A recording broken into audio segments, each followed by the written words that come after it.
Hey there, and welcome to my preview here of A Look into Phase. And this first little video, I more or less just want to go over what this project is and what it means to me and what to expect, you know. Just some further information that I haven't really covered in terms of, you know, before when I was posting all my concept art and starting to actually get right into this.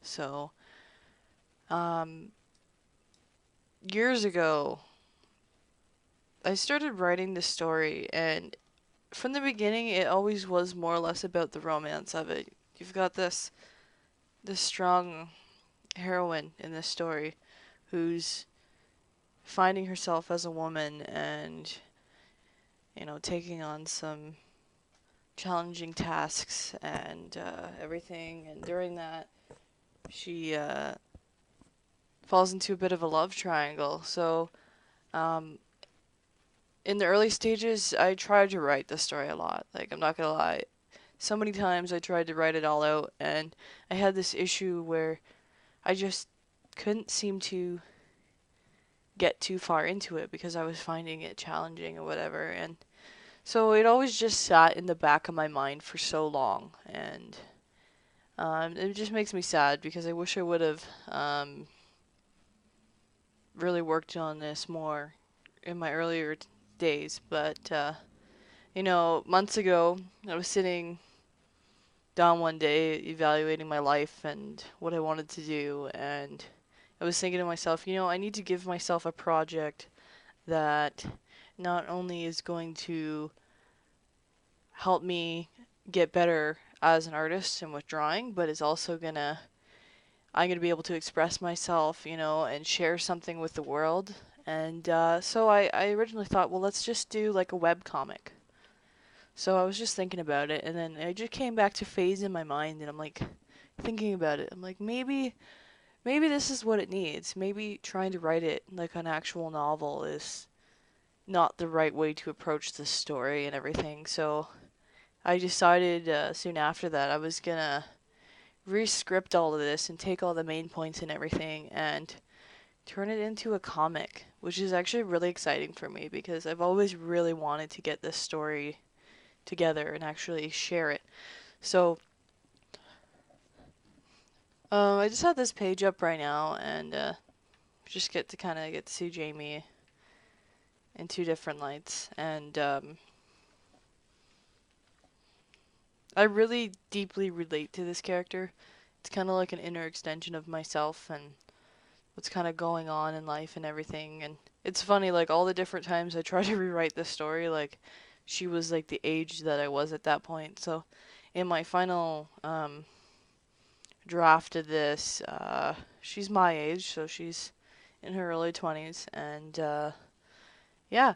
Um, what really is going to be special about this is it's really going to have that emotion to it. Like I'm going to really put all those feelings and everything into this, and I'm really looking forward to the final results. And I'd like to talk a little bit further into just kind of where my inspiration comes from and everything in this video clip.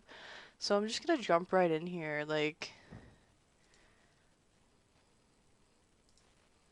so in my early days, I was honestly extremely into anime and the manga comics. And here I have an example. This is a two-page spread that I had pulled from one of my very favorite artists and very favorite manga series. And just wanted to like talk about this because a lot of the styles from this have inspired me, and it's what I'm aiming for in my own series phase. So I just really like dynamic poses, and that's what really draws me to this artist in particular because he just really thinks outside of the box and creates poses that are full of such emotion and just very visually appealing in terms of like emotion and just the line work. And every artist has a unique style. Like, you know, a lot of people when they're doing like a comic with like gore and action and all that, they use like blood more or less to depict when someone's getting hurt or whatever. But this artist in particular, he comes up with these really unique, obscure ways of showing that somebody's getting hurt. Like her arm is literally deconstructed into this spiral. And this is something that you do not see every day. And I really love reading a comic that essentially gives you that. And it's not static, you know, it's unique. And there's lots of movement. It all flows together. So that's one thing I really love about this. So here we go. This is by the same artist in the same comic. And I wanted to talk about this because another thing that I'm going to be doing in mine is when there's something really, like a really important moment going on in a comic, I am going to have 2-page spreads. This is another example of a 2-page spread. And I really like this, and I'm going to point out a few things that I use myself with constructing my comic.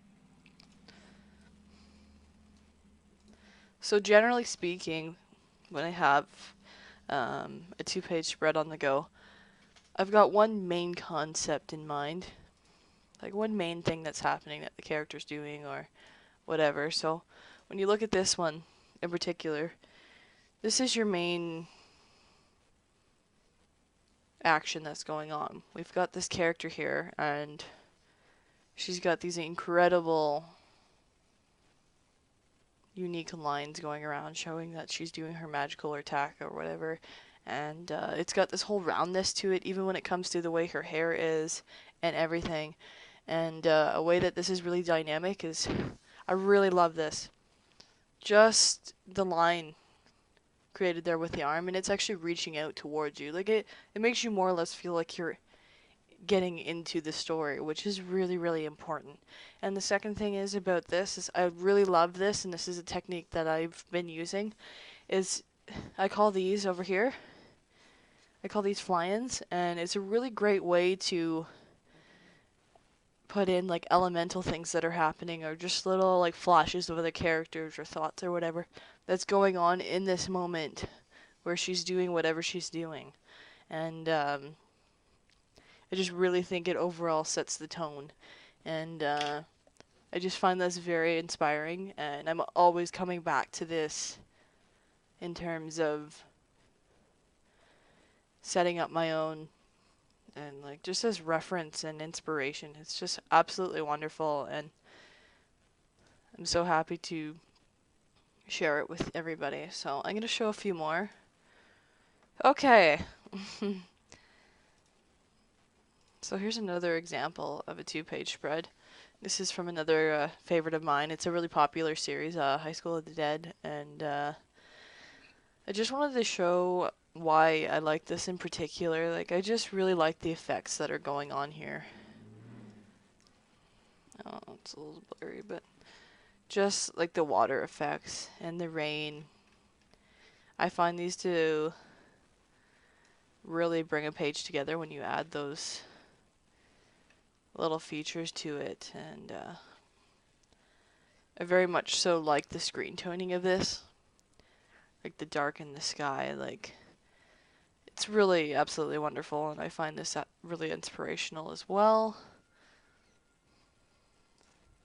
I've got another one here. This is the same series, and I just wanted to talk about this a little bit because I really like the use of perspective here and the way that he can fit so much inside of one page and just have all these characters flow. Like, this is something that I'm also kind of leaning towards. Like, I want to really keep that dynamicness there. Now, this is something else that I wanted to talk about quick in terms of inspiration and everything. I really like when artists actually keep their characters actually looking more like the age that they are. So, Here's just an example. That's one thing I really like about this comic is it's pretty real, um, and realistic to me. So in terms of everything, and also what I really like, and this is something that I do, is I might have Jamie in like a nice dynamic pose like this, and then I love they have all of these boxes, kind of like fly-ins. And this is even right here. This is a foreshadow, which is actually really awesome. All of these techniques are ones that I'm using, and I really feel like they set the overall mood. Um,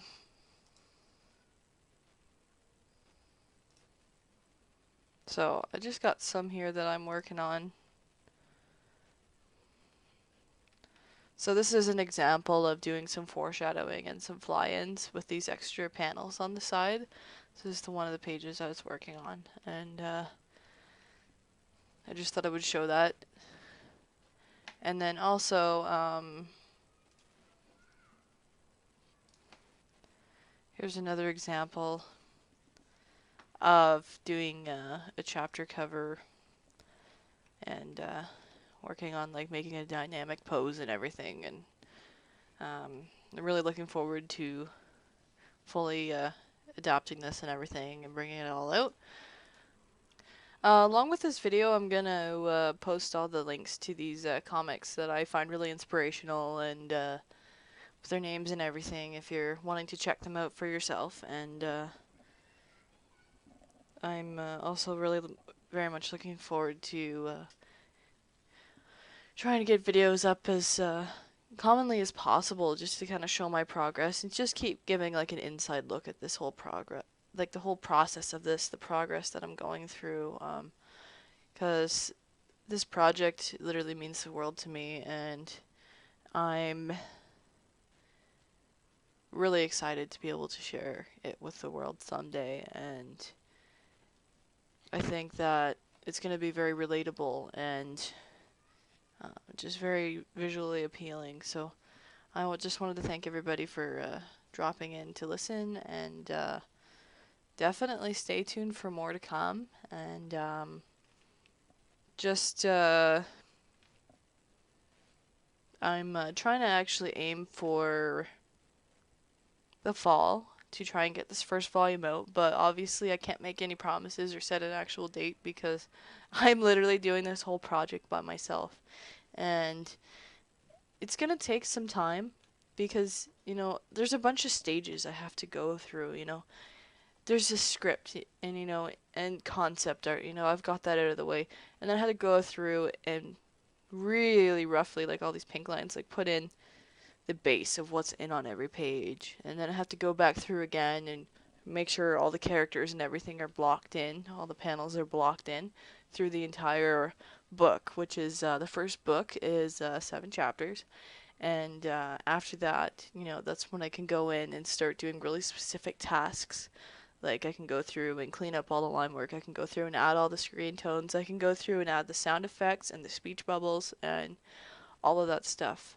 So to ensure consistency, I'm doing literally one stage at a time from beginning to end. Because if I were to just kind of jump in and do random pages as a whole from like stage 1 to stage 7, you know, there's a chance that there's not going to be that consistency there. But if I consistently draw it all the way through, tone it all the way through, and all like just do that, it's just going to help ensure that it's going to all flow properly and be, you know, the story that I intend it to be.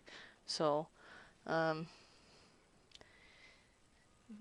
have been trying to invest more time and really get this project going. So, we'll definitely keep everybody updated, my progress and like kind of like approximate timelines. I'm thinking of like having things out.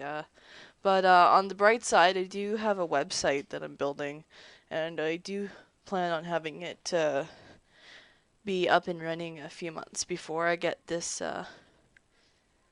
comic out. And there's lots of cool content on there about, you know, the setting and just more like in depth into like who the characters are and everything, and just like all the concept art and just lots of cool information. So definitely will be something to look forward to. And